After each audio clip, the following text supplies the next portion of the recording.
Holocene climatic optimum.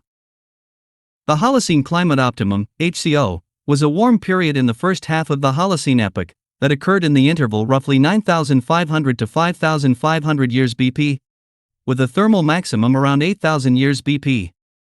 It has also been known by many other names, such as altithermal, climatic optimum, Holocene megathermal, Holocene optimum, Holocene thermal maximum, hypsothermal, and mid-Holocene warm period.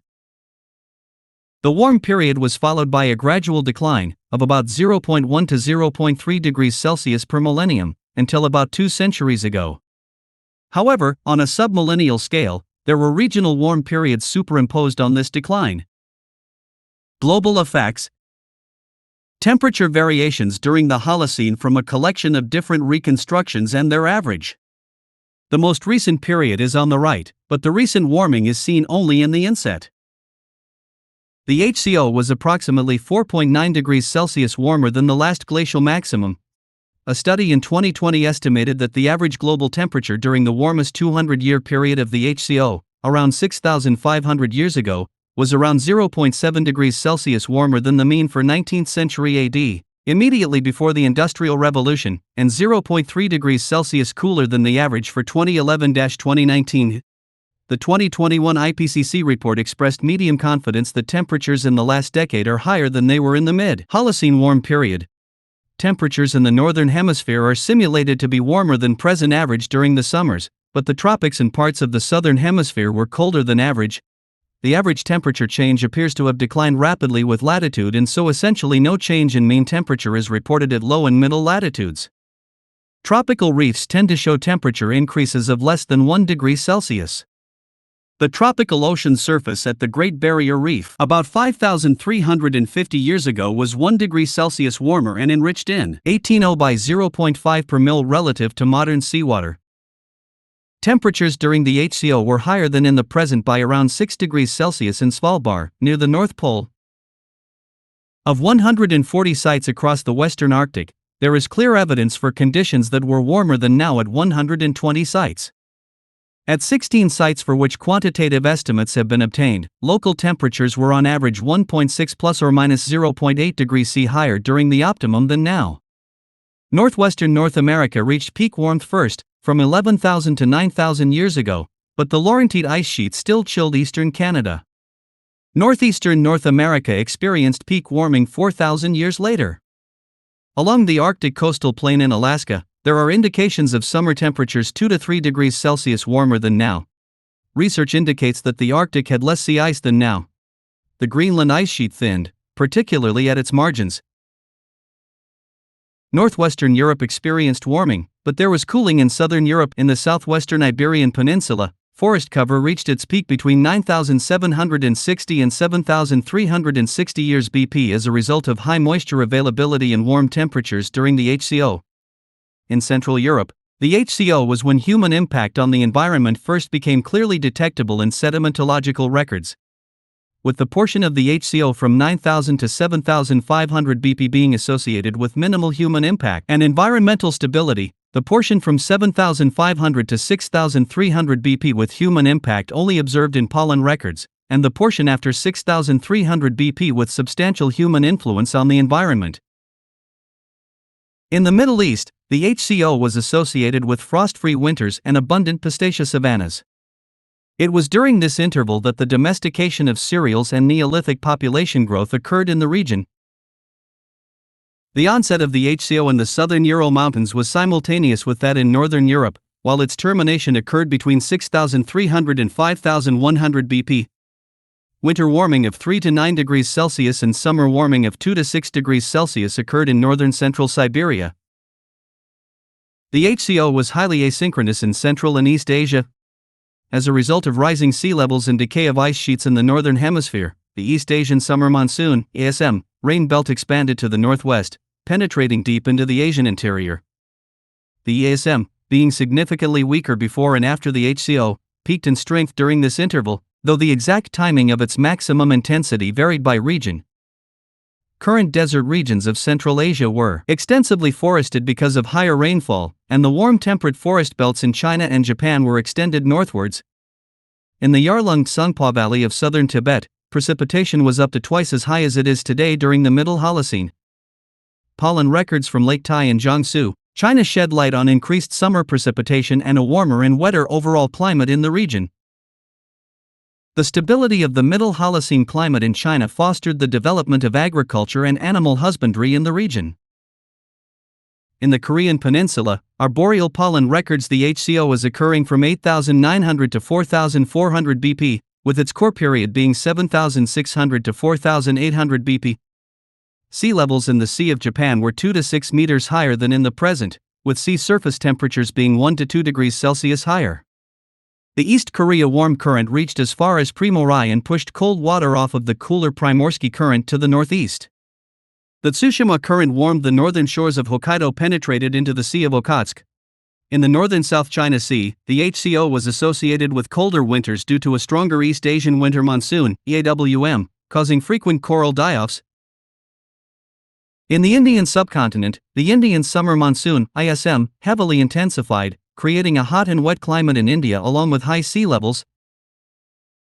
Relative sea level in the Spermond archipelago was approximately 0.5 meters higher than it is today. Sedimentary infill of lagoons was retarded by the sea level highstand and accelerated after the HCO, when sea levels dropped. Vegetation and water bodies in northern and central Africa in the Eocene, bottom, and Holocene, top. West African sediments additionally record the African humid period, an interval between 16,000 and 6,000 years ago during which Africa was much wetter than now. That was caused by a strengthening of the African monsoon by changes in summer radiation, which resulted from long-term variations in the Earth's orbit around the Sun. The Green Sahara was dotted with numerous lakes, containing typical African lake crocodile and hippopotamus fauna. A curious discovery from the marine sediments is that the transitions into and out of the wet period occurred within decades, not the previously thought extended periods. It is hypothesized that humans played a role in altering the vegetation structure of North Africa at some point after 8,000 years ago by introducing domesticated animals, which contributed to the rapid transition to the arid conditions that are now found in many locations in the Sahara. Further south, in Central Africa, the savannas that make up the coastal lowlands of the Congo River drainage basin in the present were entirely absent. Southwestern Africa experienced increased humidity during the HCO. Northwestern Patagonia, in a region known as the Arid Diagonal, was significantly drier during the early and middle Holocene, with the region becoming more humid during the late Holocene following the end of the HCO. In the far southern hemisphere, New Zealand and Antarctica, the warmest period during the Holocene appears to have been roughly 10,500 to 8,000 years ago, immediately after the end of the last ice age. The Amory ice shelf retreated approximately 80 kilometers landward during this warm interval. By 6,000 years ago, which is normally associated with the Holocene climatic optimum in the northern hemisphere, those regions had reached temperatures similar to today, and they did not participate in the temperature changes of the north. However, some authors have used the term Holocene climatic optimum to describe the earlier southern warm period as well. Typically, the term early Holocene climatic optimum is used for the southern hemisphere warm interval. In New Zealand, the HCO was associated with a 2 degrees Celsius temperature gradient across the subtropical front, STF, a sharp contrast with the 6 degrees Celsius observed today. Westerly winds in New Zealand were reduced. Comparison of ice cores. A comparison of the delta profiles at Bird Station, West Antarctica, 2,164 m ice core recovered, 1968, and Camp Century, Northwest Greenland, shows the post-glacial climatic optimum. Points of correlation indicate that in both locations, the HCO, post-glacial climatic optimum, probably occurred at the same time. A similar comparison is evident between the Die 3 1979 and the Camp Century 1963 cores regarding this period. The Hans Towson ice cap, in Pearyland, northern Greenland, was drilled in 1977, with a new deep drill to 325 m. The ice core contained distinct melt layers all the way to the bedrock. That indicates that Hans Towson ice cap contains no ice from the last glaciation, and so the world's northernmost ice cap melted away during the post-glacial climatic optimum and was rebuilt when the climate cooled some 4,000 years ago. From the delta profile, the Rhineland ice cap in the Scoresby Sound has always been separated from the inland ice, but all of the delta leaps revealed in the Camp Century 1963 core recurred in the Rhineland 1985 ice core. The Rhineland ice core from East Greenland apparently covers a full glacial cycle from the Holocene into the previous Eemian interglacial. The Rhineland ice core is 325 m long.